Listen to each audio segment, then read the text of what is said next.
真面目に働いているのにお金が増えない。むしろ真面目に働いている人ほど時間もお金も余裕がなくなっていく。これなぜだと思いますか？書籍の金持ち父さん、貧乏父さんで有名な投資家のロバート清崎はこう言っています。そのままだと一生お金に困ると。でもそれは真面目に働いているあなたが悪いわけじゃない。教わってきたことが違うだけです。どうも、旅する起業家のルキです。今回は全世界で著書が累計2800万部売れている作家兼実業家のロバート清崎の名スピーチをもとに、ただの紹介だけではなく、あなたの人生でどう活用していくかまで深掘りして解説していきます。なかなか貯金が増えない。収入も増えていかない。いつもお金のことで悩んでいる人は特に参考になる考え方なので、ぜひ最後までご覧ください。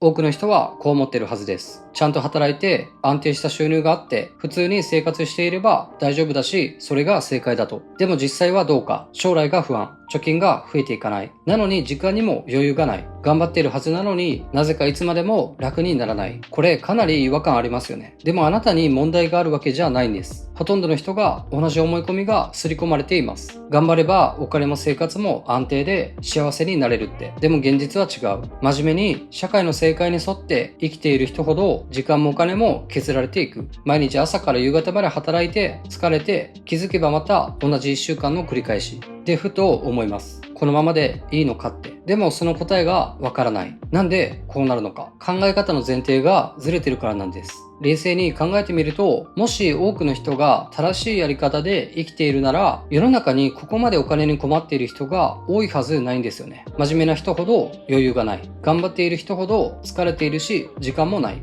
これ明らかにおかしい。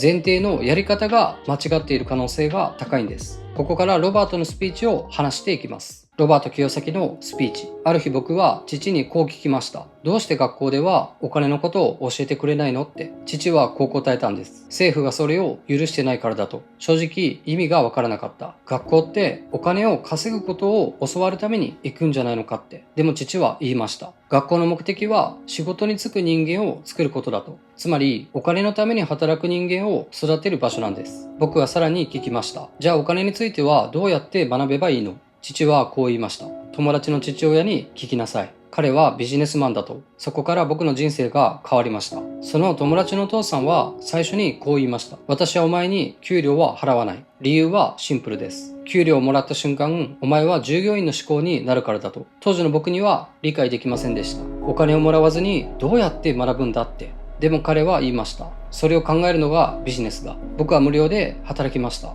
掃除をしたり雑用をしたり、その代わりにお金の本質を学んでいった。ある日僕は我慢できずに聞きました。いつになったらお金のことを教えてくれるんだと。彼はこう言ったんです。今やっていることがそれだ。そしてモノポリーを取り出しました。金持ちになる方法はシンプルだ。小さな資産を積み上げて大きくする。そう言って彼はモノポリーの4つの家と1つのホテルを指さした。友達の父さんはこの考え方を現実でもやっていた。小さな土地を少しずつ買って最終的に大きな価値にする。それがお金の正体だった。そして彼はこう言いました。失敗を恐れるな。学校では間違えると減点される。だから人は失敗を避けるようになる。でも現実は違う。失敗しなければ学べない。貧乏はお金の問題じゃない。思考の問題だ。貧乏な人はこう言う。そんなの買えない。無理だって。でも金持ちは違う。どうすれば買えると考える。この違いが全て。言葉が思考を作り、思考が現実を作る。多くの人はできない理由を探す。でも成功する人はできる方法を探す。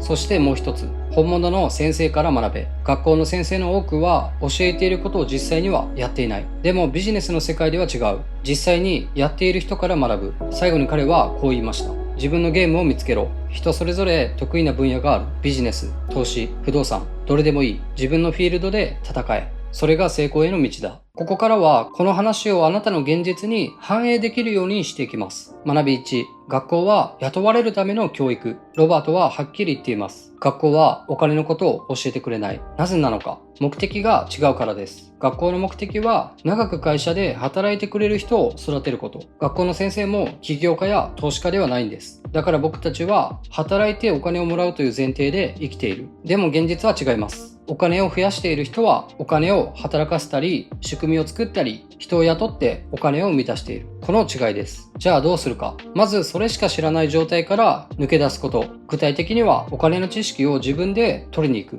学校ではなく本、動画、実践者、リアルな経験。ここから学ぶしかない。そして投資、副業、節約、節税、起業と実践していく。正直、このゲームの違いに気づいて動くかどうかで人生は大きく変わります。学びに、思考の違い。ロバートはこう言っています。貧乏な人はこういう、そんなの無理だ。そんなの買えない。でも金持ちは違う。どうすればできると考えるんです。これ思考が止まるか、動くかの違いです。無理だと言った瞬間、脳は考えるのをやめる。できない理由を並べるんです。でもどうすればできると聞いた瞬間、できるようにする答えを探し始める。この思考の違いで気づいたら人生そのものに大きな差がつく。ではどう活用するか。これもシンプルで言葉を変えること。無理だ、できないじゃなくてどうすればできるか。やってみるかに変えていく。できないで終わらせずに何が足りなくてできないのか。何があればできるようになるのかを考える。たったこれだけの思考の変化です。思考が変われば行動が変わり、行動が変われば結果が変わるんです。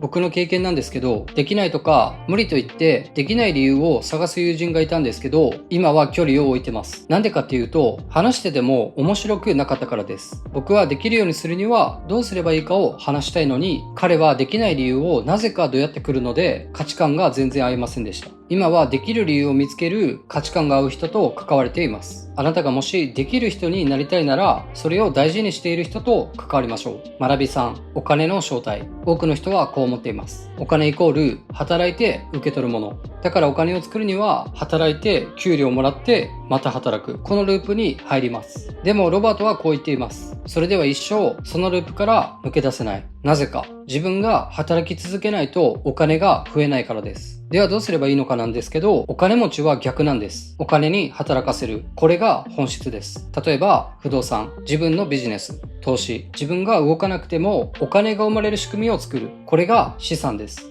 逆に働かないとお金が止まるものは労働です。この違いがあります。ここで大事なのは労働だけに依存しないこと。最初は小さくていいので小さな資産を持つこと。そして少しずつ積み上げていくことで時間もお金にも余裕ができます。学び4、本物から学ぶ。ロバートはこう言っています。本物の先生から学べと。これかなり重要です。学校では教えている人の多くがそれを実際にはやっていない人ばかりです。例えばお金の授業を教えている人が実際に多くの資産を持っているかというとそうじゃないケースも多い。でも現実の世界では違います。結果を出している人は実際にそれをやっている人。ビジネスでも投資でも実際にやっている人から学ぶ。これが一番早いんです。ではどうするかというと、情報じゃなくて人で選ぶこと。誰が言っているのか。その人は実際にやっているのか。リアルな言葉なのか。ここを見るだけで学びの質は一気に変わります。僕がこのチャンネルでも大事にしているのは、僕自身がただ有益な情報を集めて語る人にとどまらないようにしていることです。今の時代、情報を集めて高品質な映像を入れたら誰でもやろうと思えば自己啓発のチャンネルはできるし、それも AI の得意分野で今後はほぼ自動で台本も音声も映像も制作できるようになっていくと思います。しかし実際に語り手が何をしているのか。僕の場合、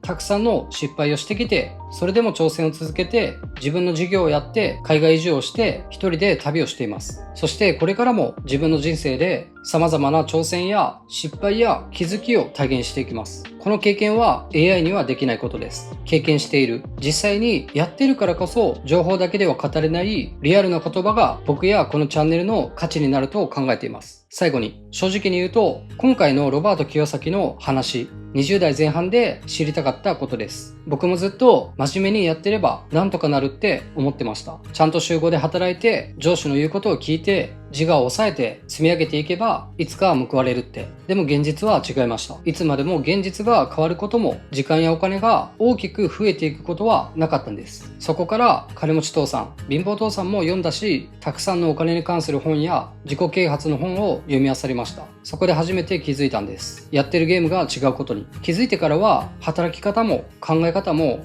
環境も関わる人も時間の使い方も全部見直しました。正直最初は簡単じゃなかったです。失敗もたくさんしたし、かなり遠回りもしました。でも今振り返ると、あの時の違和感を無視しなかったことが正解でした。あのまま自分が本を読まずに違和感を見て見ぬふりして過ごしていたら、今頃も不満をためながら自分を抑えてどこかの会社で働いていたと思います。答えは意外とシンプルです。知ってるか知らないか、気づくか気づかないか、疑うか疑わないか、そして知ったらやるかやらないか。だからもし今あなたが少しでも違和感があるなら、その感覚を無視しないでください。変わるきっかけになります。ぜひ今回のロバート清崎からの学びをあなたの人生にも反映させてみてください。動画の感想や意気込みなどあればぜひコメントで教えてください。このチャンネルではこれからも旅と人生にまつわる動画や世界の実業家たちのためになる情報、そして自己理解や成功法則を軸にあなたの人生のスイッチを押す発信をしていきます。ここまで見てくれているあなたはさらに自己成長できるすごい人です。共にいい人生にしていきましょう。最後までありがとうございました。ではまた次の動画で会いましょう。チャンネル登録ぜひよろしくお願いします。一緒に成長していきましょう。